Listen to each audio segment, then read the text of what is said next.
അതായത് സാധാരണഗതിയിൽ ഇപ്പം താങ്കൾ അത്യാവശ്യം സമ്പദ്ശാസ്ത്രവും സാമ്പത്തിക കാര്യങ്ങളൊക്കെ അറിയാവുന്ന ഒരു പൊതുപ്രവർത്തകനാണ്.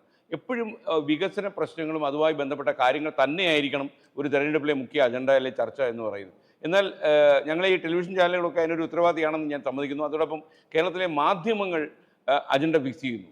അപ്പം നിങ്ങളിപ്പം അല്പം മുമ്പ് നടത്തിയ വാർത്താ സമ്മേളനം നിങ്ങൾ അതിനെക്കുറിച്ച് സൂചിപ്പിക്കുന്നത് ഞാൻ കണ്ടു. അപ്പോൾ ഈ ശരിക്കും നമ്മുടെ ഈ മത്സരിക്കുന്ന കക്ഷികളൊക്കെ തന്നെ അറിഞ്ഞോ അറിയാതെ ഈ കുഴി വീഴുന്നുണ്ടോ എന്ന് എനിക്ക് സംശയം. കാര്യം മാധ്യമങ്ങൾ ചിലപ്പോൾ അജണ്ട ഫിക്സ് ചെയ്യും. മാധ്യമങ്ങൾ അജണ്ട ഫിക്സ് ചെയ്യുന്നുണ്ട്. അവർക്ക് താല്പര്യമുള്ള വിഷയങ്ങളാണ് അവർ സംസാരിക്കേണ്ടത്. അപ്പൊ കഴിഞ്ഞ കുറേ ദിവസം BJP CPM ഡീലിനെ കുറിച്ചാണ് സംസാരിച്ചത്. എല്ലാ ദിവസവും അത് സംസാരിക്കാൻ പറ്റുമോ?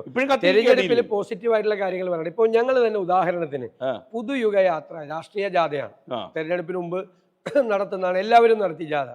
ഞങ്ങൾ എന്താണ് ചെയ്തത്? ഞങ്ങൾ 25% മാത്രമാണ് രാഷ്ട്രീയം പറഞ്ഞത്. ബാക്കി 75% ഭാവി കേരളത്തെക്കുറിച്ചാണ്.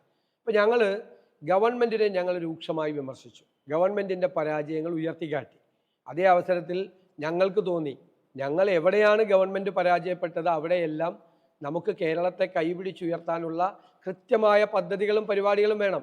അത് കേവലം ഒരു മാനിഫെസ്റ്റോ, വിശ്വാസ്യത മാനിഫെസ്റ്റോയ്ക്ക് കുറഞ്ഞ കാലമാണ്. വിശ്വാസ്യതയില്ലാത്തൊരു മാനിഫെസ്റ്റോ അവതരിപ്പിക്കുന്നതല്ല. ഞങ്ങൾ 2 വർഷം മുമ്പേ, ഞാൻ അഭിമാനത്തോടു കൂടി സേനൻ നായരോട് പറയാണ്, ഇന്ത്യയിൽ ആദ്യമായിട്ടാണ് ഒരു പ്രതിപക്ഷം ഒരു പോസിറ്റീവായിട്ടുള്ള ഒരു വർക്ക് തുടങ്ങിയത്. 2 കൊല്ലം മുമ്പേ ഞങ്ങൾ തുടങ്ങി. ഞങ്ങൾ പറഞ്ഞു ആരോഗ്യ കേരളം വെന്റിലേറ്ററിലാണെന്ന് പറഞ്ഞു, അല്ലേ? രൂക്ഷമായി ആക്ഷേപിച്ചു. ഞങ്ങൾ എന്നിട്ട് എന്താ ചെയ്തത്? ഞങ്ങൾ പബ്ലിക് ഹെൽത്ത് എക്സ്പെർട്ടുകളെ വെച്ചുകൊണ്ട് ഹെൽത്ത് കമ്മീഷൻ ഉണ്ടാക്കി. രാജ്യത്തിനകത്തും പുറത്തുമുള്ള 300 ഡോക്ടർമാരെ പങ്കെടുപ്പിച്ച് ഹെൽത്ത് കോൺക്ലേവ് നടത്തി. എന്നിട്ട് ആരോഗ്യ പ്രവർത്തകരുമായി ബന്ധപ്പെട്ട് അതിമനോഹരമായ ഒരു ഹെൽത്ത് ഡോക്യുമെൻ്റ് ഭാവി കേരളത്തിൻ്റെ ഉണ്ടാക്കി. ഞങ്ങൾ പറഞ്ഞു കുട്ടികൾ ബ്രെയിൻ ഡ്രെയിനാണ്, പുറത്തേക്ക് പോവുകയാണ്. ഇങ്ങനെ പോയാൽ 5 വർഷത്തിനകം നമ്മുടെ കേരളം ഒരു വൃദ്ധസദനമായി മാറും, ഓൾഡ് ഏജ് ഹോമായി മാറും. അപ്പോൾ നിങ്ങൾ എന്ത് ചെയ്യും അതിന്? അപ്പോൾ എന്ത് ചെയ്യുമെന്ന് പറയുമ്പോൾ ഞങ്ങൾ അക്കാഡമിക് ആയിട്ടുള്ള കാര്യങ്ങൾ ചർച്ച ചെയ്തു. എഡ്യൂക്കേഷൻ കോൺക്ലേവ് നടത്തി. രാജ്യത്തിന് പുറത്തുള്ള വിദ്യാഭ്യാസ വിദഗ്ധർ വരെ പങ്കെടുത്തു. നല്ലൊരു ഡോക്യുമെൻ്റ് തയ്യാറാക്കി. അപ്പം ഞങ്ങൾ കണ്ടെത്തിയ ഒരു കാര്യം എന്ന് പറയുന്നത്, ഒന്ന് നമ്മുടെ കോഴ്സുകളാണ്, ഔട്ട്ഡേറ്റഡ് കോഴ്സുകളാണ് യൂണിവേഴ്സിറ്റിയിൽ. ലോകത്തെല്ലായിടത്തും തൊഴിലിൻ്റെ സ്വഭാവം മാറിക്കൊണ്ടിരിക്കുകയാണ്, തൊഴിലിൻ്റെ സ്വഭാവം. അപ്പം ഞങ്ങൾ പ്രഖ്യാപിച്ചിരിക്കുന്നത് ഞങ്ങൾ വന്നു കഴിയുമ്പോൾ ഒരു global watch tower, job watch tower ഞങ്ങൾ ഉണ്ടാക്കും. രാജ്യത്തിനകത്തും പുറത്തുള്ള വിദഗ്ധരെ ഉൾപ്പെടുത്തി. അപ്പോൾ തൊഴിലിൻ്റെ സ്വഭാവം മാറുന്നതനുസരിച്ച് കറസ്പോണ്ടിങ് ആയി അനുരോധമായി ഇവിടുത്തെ കോഴ്സുകളിൽ റീസ്ട്രക്ചർ ചെയ്യും, കരിക്കുലം ചേഞ്ച് ചെയ്യും. ആ കോഴ്സുകൾ ഇവിടെ തുടങ്ങി. ഇപ്പോൾ കുട്ടികൾ വിദേശത്ത് പോയി കാനഡയിലും ജർമ്മനിയിലും പോയി പഠിക്കുന്ന കോഴ്സുകൾ നമ്മുടെ യൂണിവേഴ്സിറ്റി തുടങ്ങി പുറത്തു വരുമ്പോൾ ഒന്നുകിൽ ജോലി, രണ്ടാമത് സംരംഭം തുടങ്ങാനുള്ള സംവിധാനം. അപ്പം ഞങ്ങളത് പ്ലാൻ ചെയ്തു. എന്താ ചെയ്തത്?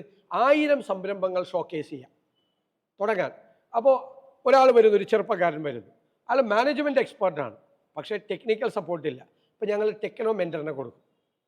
ഇനി ഒരാൾ BTech മെക്കാനിക്കൽ പാസ്സായി വരുന്നു, ടെക്നിക്കൽ സൈഡ് അറിയാം, പക്ഷേ അയാൾക്കൊരു സംരംഭം തുടങ്ങണം, പക്ഷേ അയാൾക്ക് മാനേജ്മെൻറ്റ് അറിയില്ല, അയാൾക്ക് ഫിനാൻസ് അറിയില്ല. ഞങ്ങളൊരു മാനേജ്മെൻറ്റ് മെൻറ്ററിനെ കൊടുക്കും. അപ്പോൾ മാനേജ്മെൻറ്റ് മെൻറ്റർ, ടെക്നോ മെൻറ്റർ, അവർക്കത് തുടങ്ങാൻ വേണ്ടിയിട്ട് പലിശരഹിതമായ ഒരു റിവോൾവിംഗ് ഫണ്ട് അത് കൊടുക്കും. അങ്ങനെ ഒരു വർഷം കൊണ്ട് നമുക്ക് 10,000 സംരംഭങ്ങൾ നമുക്ക് തുടങ്ങാൻ പറ്റും.